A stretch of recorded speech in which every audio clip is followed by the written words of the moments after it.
கிட்ட நம்ம முதல்ல என்னங்க கேட்கணும்? கொஞ்சம் யோசனை பண்ணி பாருங்கள். நம்ம அதை கொடு, இந்த வீடு வேணும், கார் வாங்கணும், என் பையனுக்கு ஒரு அற்புதமான இடத்துல ஒரு நல்ல சீட் கிடைக்கணும், என் பொண்ணுக்கு இந்த மாதிரி மாப்பிள்ளை கிடைக்கணும், என் பிஸ்னஸ் நல்ல லாபம் வரணும், நான் டூர் போகணும், அந்த மாதிரி நிறைய கேட்குறீங்க. ஆனால் கொஞ்சம் யோசனை பண்ணி பாருங்கள்.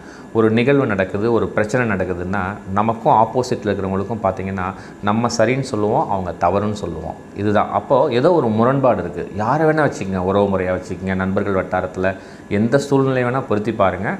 உங்களுக்கு சரின்னு படுறது ஆப்போசிட்டில் உங்களுக்கு தவறுன்னு படுறதுனால தான் அந்த பிரச்சனையே ஏற்படுது. அப்போது அந்த சூழ்நிலை, அந்த பிரச்சனை நடக்கிறதுக்கு நம்மளும் ஒரு காரணமாக இருக்கிறோம் அப்படின்னு அக்செப்ட் பண்ணிவிட்டு எடுத்த உடனே இறைவன்கிட்ட கேட்ட வேண்டியது, அந்த விஷயத்தில் நானும் சில தவறுகள் செஞ்சுருக்கலாம், ஐ எம் எக்ஸ்ட்ரீம்லி சாரி அப்படின்னு கேட்டுட்டு உங்கள் தேவைகளை கேட்டு பாருங்கள். இந்த இறைவன் அள்ளி கொடுப்பார். கொஞ்சம் யோசனை பண்ணி பாருங்கள். இதுதாங்க உண்மை. ஸோ அஃபர்மேஷன் பண்ணும்பொழுது ஃபஸ்ட்டு நமக்கு சாரி சொல்லிவிடுங்க. ஆப்போசிட்டில் எந்த நபராக இருந்தாலும்